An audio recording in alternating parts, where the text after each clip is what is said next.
Hey Nael! Hey. Marhaba big, thank you for coming at Kish Lab. Thank you. Thank you so much for accepting our invitation.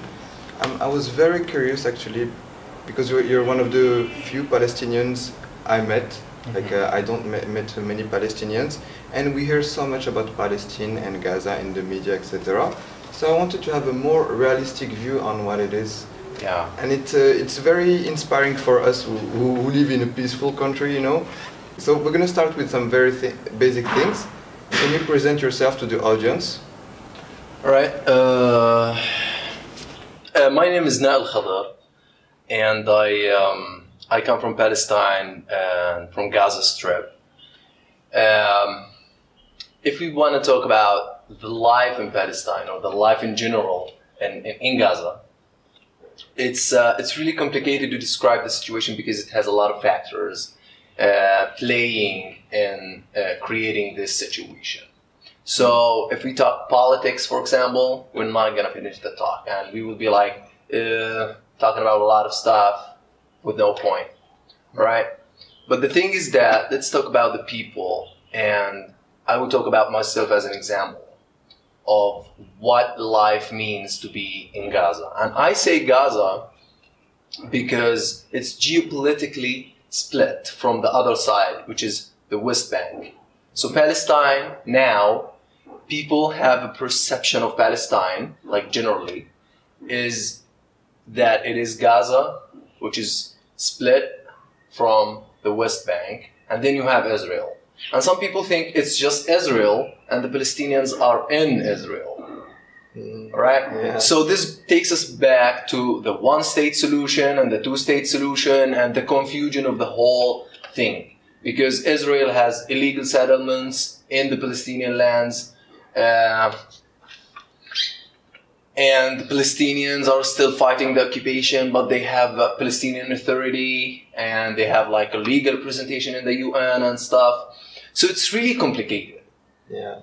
So it's a very polarizing subject. People get very emotional very fast, even though they have, even though they don't live there. They just see the information and stuff, and they get very emotional and polarized. And I want to have like a real point of view. Let me start by this. Whenever people, of course, Moroccans realize, although I use Darija, but they know that I'm not Moroccan, like 100% Moroccan. Yeah. They think most of the time they will ask you, where are you from? Or they will be like, are you Syrian? Are you Iraqi? I will be like, no, I'm Palestinian. And that makes me think, why do they assume I'm not Palestinian? Because Palestinians are not that many here in Morocco and in Marrakech in specific. So when I say I'm Palestinian, the facial expressions of the people change, and a lot of people will shake hands when they know that I'm Palestinian. A lot of people will hug, you know, like will give you the warm welcome. And then when you feel this, you feel home. You don't feel like you are. I've been to so many countries, so many lovely countries, but I couldn't feel home. In Morocco, it is different. And for Palestinians, we want to feel home. We really want that. We really create our bubble wherever we go. What is called home to us? What is home to us is just the little details. The people, the talks, the laughs, the food and stuff. It's our own being in this bubble because we cannot have it back home. Because we have to leave home. And if you leave home, you cannot go back because when you are from Gaza, here's the thing. Gaza is between Egypt and Israel. So, and it doesn't have an airport, it doesn't have anything, any means to leave the place. And it's under blockade since 13 or 14 years ago. So you can imagine how hard it is. And for a lot of, when you have a lot of potential, a lot of opportunities, then you have a lot of challenge as well.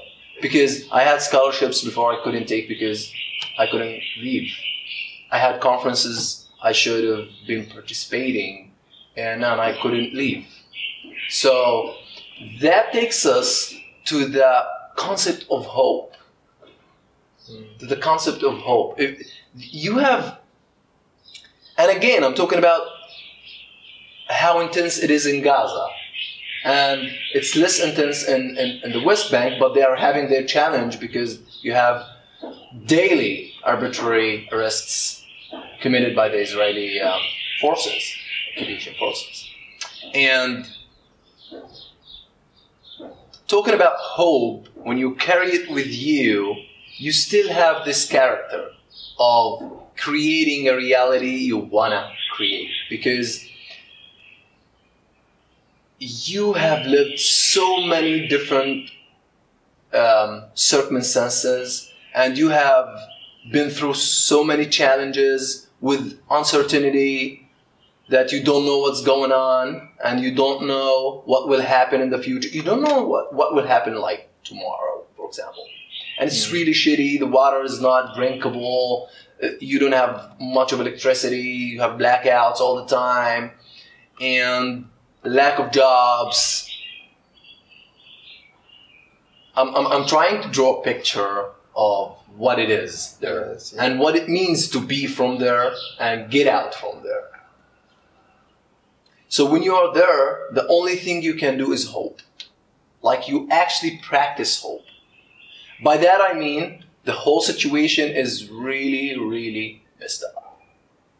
Yeah, But still, you wake up in the morning and you try to do something. You try to make something for your own good, for your own people. so, this is what I say is the most inspiring for us, because we live in this comfort, even though we're not a rich country, but still, like we have things that we realize some other countries don't have, like just basic things like security, drinkable water, and you don't realize this when you live here, and it's only when we meet someone like you that we're like, oh my God, I'm so lucky to have everything I have. So this is why I wanted to have your view on this. How is it living in Marrakech now? Like Oh, it's amazing. like how are the people? Do you think they're aware of what's really going on, or do you think we could learn from what's going on out there, or are they not concerned at all? Or Here is the thing. I met a lot of Moroccans everywhere, like in the taxi and in the shop, in the corn shop, or wherever it is, and they know what's going on, and they most of the time they will be like, we really want to help you guys. We really believe in your cause, right? But you know how politics work, so it's what you feel, and that's what makes you feel home. Actually, you feel people empathetic with your cause. You feel that they feel you, and they know where you come from, but they don't actually know exactly what it means. So when I start explaining what it means and how difficult it is when you don't have all these regular life stuff you're living, they will be like, oh my God, we're blessed. You see what I mean? And here, it feels like you're in Palestine, and it feels like you're interacting with the people, and you're having like, the country is really rich by the heart of the people, like the social proof of the people. You feel like you're welcomed, and you feel like you're not just welcome. You feel like you're family. You see what I mean? Like, with everyone knows that you're Palestinian. That's also what I love about this country, and it gives you like the feeling of being home. Yeah. And have you felt this in other countries? Because I know you've been to Malaysia and other countries. Yeah. Well, is it different? It is different. It is different. It is, yeah, it is different. The people, the Indonesians, for example, and Malaysians, yeah, when they know you are Palestinian, they'll be like, wow, Palestinian, tell me about Palestine and stuff. And, but in Morocco, people know. And people actually are interested to know. Whatever happens in Gaza or in Jerusalem and the atrocities practiced by Israel against the Palestinians. Moroccans, when they know that you're Palestinian, they will be like, "Oh, we know what's going on." Mm. You know, you see what I mean? So because in Palestine everybody knows what's going on, and you don't expect the world to know. But when they know, you will feel like, "All right, here we go. Let's talk about it." Morocco is really inspiring because when you carry all your hopes with you and you take them on your shoulders and you go out, I mean, you have the 1% opportunity to go out. You should embrace that, and you feel responsible that you had the opportunity, you had the chance to pursue your dreams. So you should work on it. You should leverage the chance. Have you been able to accomplish some things here that you've not been able to do it right there in Palestine? It takes us back to basics. I mean, you have electricity here. I don't have to worry about it. Like seriously, I don't have to worry about it. Yeah. You have like drinkable water. It's in Palestine. You don't open the tap and just drink water. You never do that. It's not drinkable At all. It's not good for cooking. Okay. All right. So it takes us back to basics. But as for achievements, yes, you advance because you meet different people every day, and you knock doors. By knocking doors, I mean you have ideas in your head, and you start working on them, and you have visions, and you start pursuing them. But in Palestine, you have daily basic challenges that hold you back from going to this vision you want to achieve. Like you have to worry about the electricity, the water, the people, and the war, and the killing, the arrests and stuff like every day, which holds you back from achieving something, right? But that doesn't mean you don't have a lot of activities. Like, for example, I used to practice my activism in Palestine for human rights, for women's rights, for the Palestinian rights on social media and stuff, and even on mass media. So it holds you back, true, but you need to take the challenge. You need to make something because you have a day, you have a life. You're not dead yet. No. You see what I mean? You have to make something out of it anyway. Exactly. You have to. It doesn't. It's not like an option. It's not an option.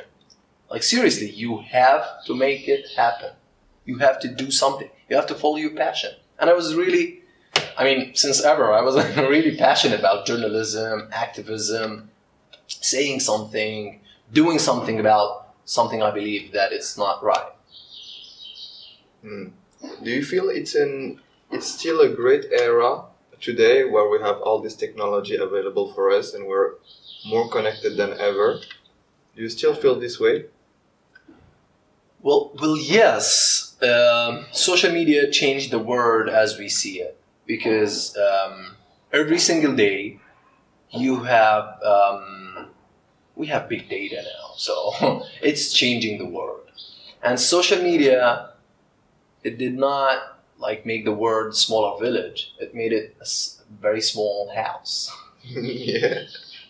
Everyone knows everything.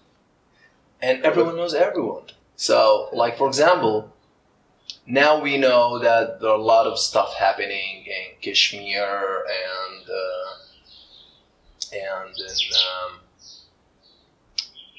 Myanmar and stuff. So, which is like in the corner of Earth, all right? But you now know, and you don't wait for media and social media to tell you.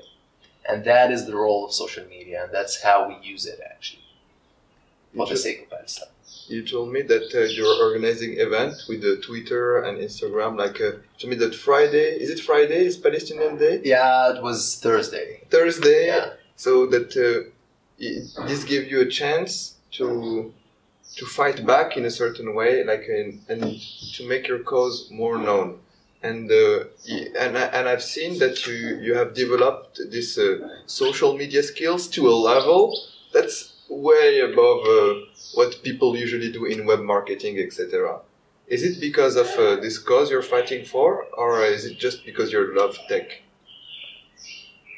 Well, it's a mixture of both, because you need a motive, and you're already living the situation, so you need to do something about it. And when you see the tools, and then you try to manipulate those tools so that you can do something. And social media is just easy, and it's free, and it just needs. And a lot of people are supporting. Like, I'm not talking about Facebook, because Facebook is just it's a different portal. Mm-hmm. But Twitter is crazy. It's really crazy, and it's where all the data is flooding. And then when you start a Twitter storm or a new hashtag, and you start rallying people on this hashtag so that they can tweet, they can retweet, they can comment, they can they start asking questions, like real questions, and people answering, and then you have content, like free content made by people living there. All right, and then you start comparing content, because you have a lot of content. It's like flooding, popping in your face. All right, and then you start getting something, what's going on, and then you start creating the objective of what's going on, and then you take a side. Which side do you want to take? This side or that side? Which one do you want to support? What do you think is really a just cause? It's interesting, because here usually in Morocco and Marrakech, we don't often use Twitter. We are big fans of Facebook, big fans of Instagram, but much less of Twitter, I noticed. Yeah. And this is interesting that you told me that it's so powerful for this cause. This is why I got intrigued by that. The audience is different again. Twitter, when you use Twitter, you're targeting like the Twitter people, like people who love Twitter, like who like to be distant from the way Facebook it is, like posts and comments and pictures, personal life and stuff. And Twitter, you don't have much of that. I mean, you don't need to do it. It's more about the content. It's more about the content. Yeah, okay. And the cause you're working on. And the audience of Twitter is not obviously the Arab audience, except for Saudi Arabia and Emirates and Palestine, right? So they're using Twitter. So, but as for the foreign audience, like the Western audience, Twitter is very powerful. Facebook is like, and you notice that like a lot of let's say Western people, they don't have Facebook. Yeah, they don't use Facebook as much as us. No, some people, they don't have accounts on Facebook. I met a lot of people, they don't have accounts on Facebook. But the thing with Morocco, like as social media person supporting Palestine, I don't have to flood a lot of content about Palestine in Facebook, because there are a lot of people already doing so. You were saying that some people lose hope in Gaza, in Palestine in general. Yeah. Is it a big part of the population, or what do you think of this? First, it's a personal issue. It's a personal thing. But there is a general consciousness. There is a social consciousness. You can just tell the vibes of the people. But the majority are not losing hope. However, let's say there are a lot of people who got cynical. Because you're talking about years, generations of this happening. Hope, no hope. Hope and block. Hope and block. Hope and block. Hope and block. Try and block. Try and fail. Try and fail. Try and fail. And then you'll be like, it's not even, why am I trying? It's like the story you told me when you were working in Gaza with the team in the teaching people on how to get skills, and they finally bomb your. Is that it? Yeah. They bomb your office. The whole office is gone. It's like, wow, and you have to restart again, like from scratch. And I bootstrapped the whole thing. And I was in debt and stuff. So it is, again, it is really shitty, man. It's really shitty.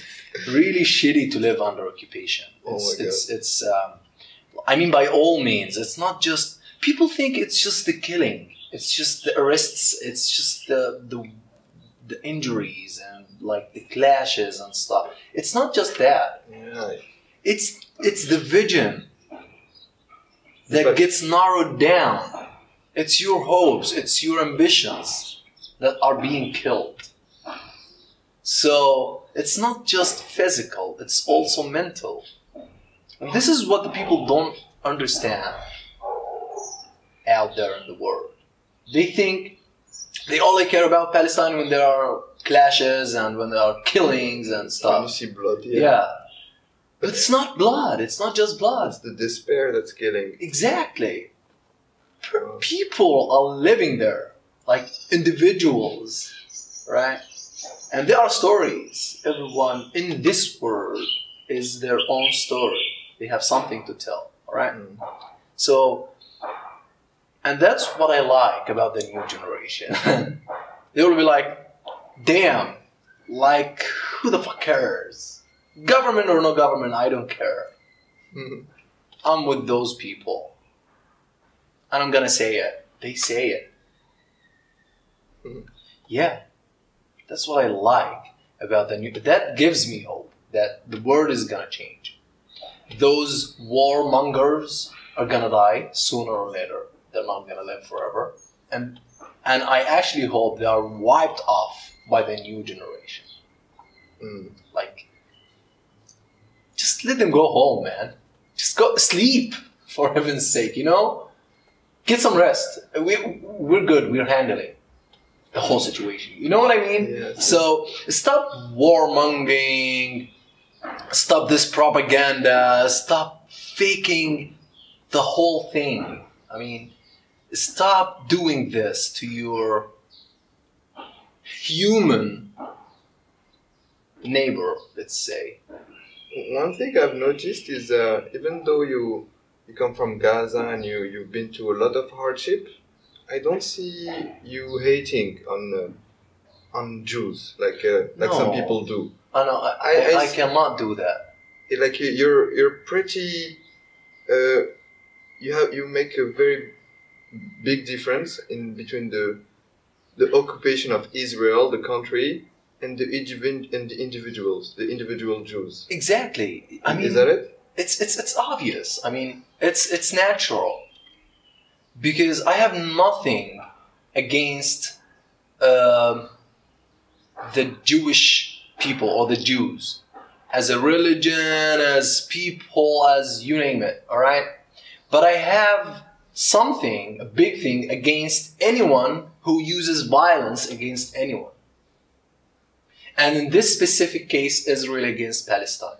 And I am against people in Palestine, all right, using violence against Israel. But you cannot blame them because violence is practiced on them. You see what I mean? Yeah. So it takes us. I don't like to talk politics in general, but I mean I like to talk politics, but not now. It's not the occasion for that. But here's the thing. Here's how I see it. The Jews claim that they were wronged by Europe, and violence was practiced on them in World War I and World War II and even before. All right. Yeah. And they're applying this, let's say, social sickness, which is violence, on the Palestinians. You should get rid of it. I mean, you, the people who know what violence is, why in the world are you practicing it? Yeah. And you don't expect Palestinians to practice it? Because it's the thing that is happening to you, you're doing to the Palestinians, actually. Yeah. I say this because I've been meeting a lot of. That doesn't mean I justify violence. I'm just I totally clarifying see the that, idea. and I admire this about you. Is that you stay very peaceful and smart in the way you see things. I say this because I meet a lot of Israeli that are totally peaceful and that they don't want this situation either. You know. Yeah. And I know a lot of Israelis who. And I'm like, it's really nice to see that we're not mixing up all of the Israeli together. Like some of them are really amazing. Like I love festivals, and in festivals you see a lot of Israelis. I mean, they are individuals. They're individuals, and like they have. Regardless of our, let's say, orientations, and I hate something called nationalism, man. Like seriously, it's dividing us apart. Mm-hmm. I mean, I love Palestine. Like, it's in my blood. And I want to be in Palestine. And I told you before, like minutes ago, what is sad to me is that I can see the mountains of Morocco, wander in Morocco, wherever I want, the rivers and stuff, but I cannot see Palestine. I cannot see the mountains of Palestine. I cannot see the beach, the whole beach of Palestine. I cannot see the beauty of Palestine that my grandfather used to tell me about. And that is sad, individually speaking, all right? But Israelis can, and they are enjoying this, all right? But I cannot just practice violence against them because the warmongers in 1948 created this situation. It's not their fault. You see what I mean? Yeah. And I hope they understand that it's not our fault as well that we are having this clash. It's not. It's very wise of you to say that. It's not. It's not our made. But what I hate as well is discrimination. My generation in specific, like me for example, I was deprived from a lot of rights. Especially the right to education and proper education and health. I mean, healthcare. You say this because you have been growing in Gaza? Yeah. And but the Israelis in the same time, like a person in my age, they had very good healthcare, education opportunities, scholarships and stuff. That's what I'm talking about. That's what the situation is creating. I'm not blaming them.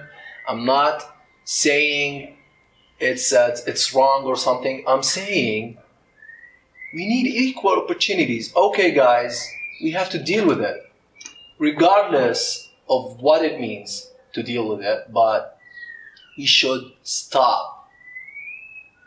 We should stop. Like seriously, generations after generations are being, let's say, killed physically and mentally in Palestine. Right? Because the situation is still going on. You are depriving the people from their rights, and that's what I hate actually. I want to go to the other parts of Palestine. I will still claim them Palestine. Recognizing that I am in Israel when I go to Haifa or Akka. I will go to Palestine. It is Israel, name it whatever you want. But I like to call it Palestine. This is my own thing. I like to call it Palestine. I mean, you argue with me, you don't. This is just the way I feel. I will not fake it. Do you have Israeli friends? Well, yeah. And usually, how do they feel about the situation? Well, you choose your own group, right? Like, you don't interact with radicals because you have a lot of radicals on both sides, all right? But I have a lot of Israeli friends who are against the atrocities of Israel against the Palestinians. And they even rally against it, and they even take action against that. And they call for freedoms, they call for human rights, they call for all the values we live for, right? And but at the same time, when we talk about Israel and Palestine, I'll be like the other part of Palestine, and they will be like, yeah, Israel. I'll be like, yeah, you called Israel, I call the other part of Palestine. I don't see the disagreement here. Just a word. It's just a word. So use it the way you want, and I use it the way you want. This is the way I like to call it. I like to call it the occupied Palestine. Right? I mean, but that doesn't mean I'm ready to practice violence against anyone in the world. I know what violence is, and I reject violence. 100%. Whatever it is. I also wanted to ask something about Gaza is surrounded by Israel and Egypt. Do you know why Egypt also has a wall?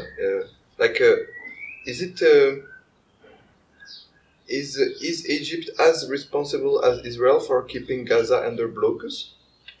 Let's say the whole world is responsible for that, first of all. Yeah. Because if you believe in humanity, you fight for humanity. And by fighting, I mean you support all the people who are wronged around the world, who are oppressed around the world, first of all, like as a concept.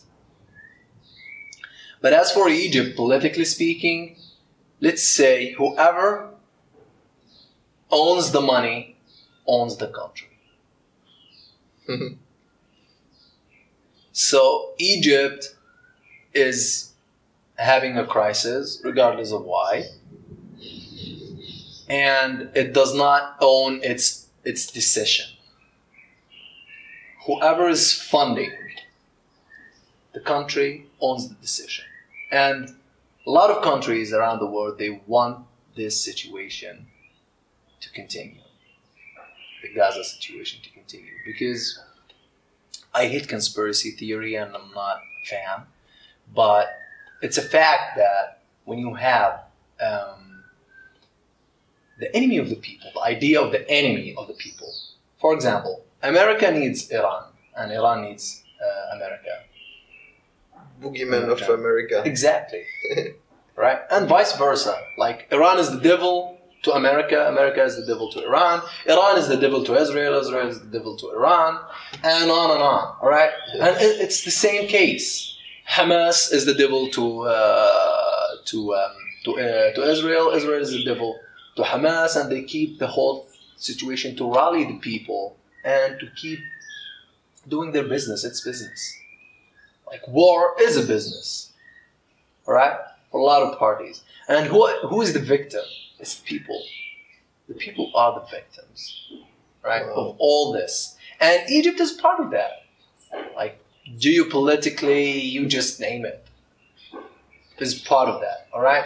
And there are a lot of covers for that, like terrorism and blah, blah, blah. It's you just need propaganda and media. And that's all. All right. I hate to put it other ways, but this is how I can decently put it. It's fine. Can you tell me who are the people that are the most influential in this situation right now? The people that are worth following, that talk about this subject, that are the most wise, or that have the most impact, according to you? Again, the situation is complicated. A lot of people will not tell you what I'm telling you. They will tell you Palestine is for Palestinians. We will fight until the day we finish Israel and wipe off all the Jews and stuff. Palestine is ours from land to sea, blah, blah, blah, from river to sea. To some extent, I don't blame those. Again, they have been experiencing violence since the day they were born. So you expect this violent attitude, right?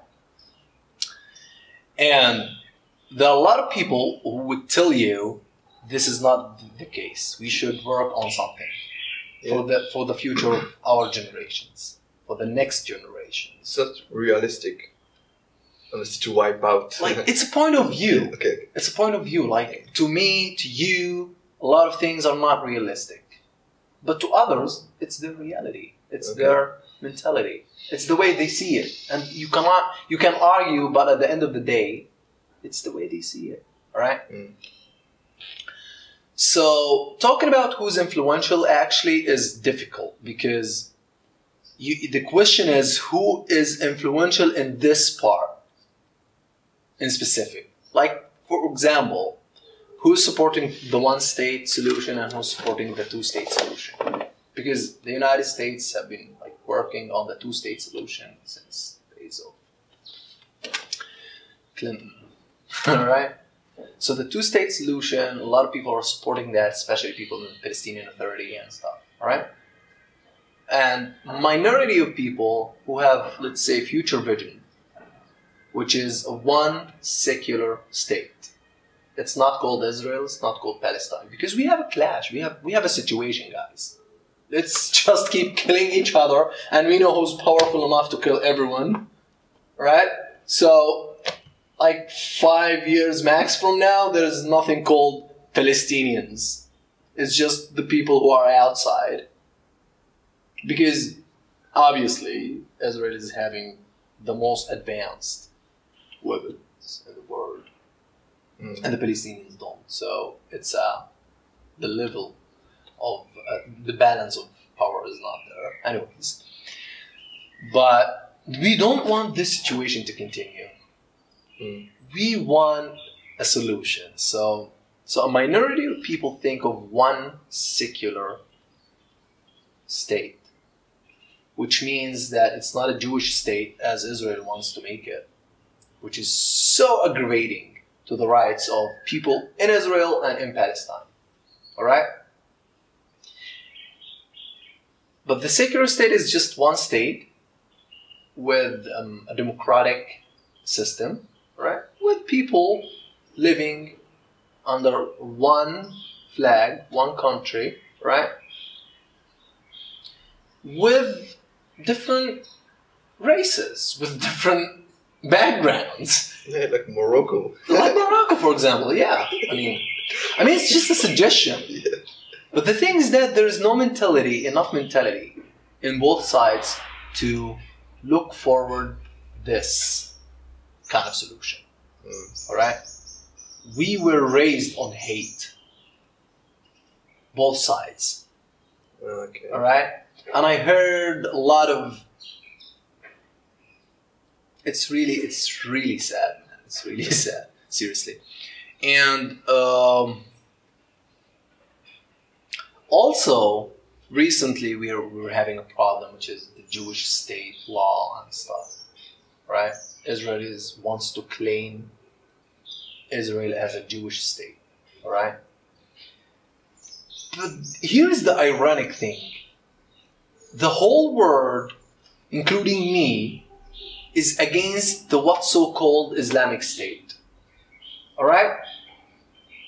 Which is a state marked by religion, which is Islam. All right? The whole world is against it. Most of the world. All right? Yeah. Including me, is against the whole concept. All right? But at the same time, you are okay when it's called a Jewish state? Like, this is ridiculous, man. It's really ridiculous. Yeah, you see what I mean? Like, it's the same concept. Like, you change the religion and that's it. You cannot do that. This is the 21st century. Nationalism is decaying. What are you doing?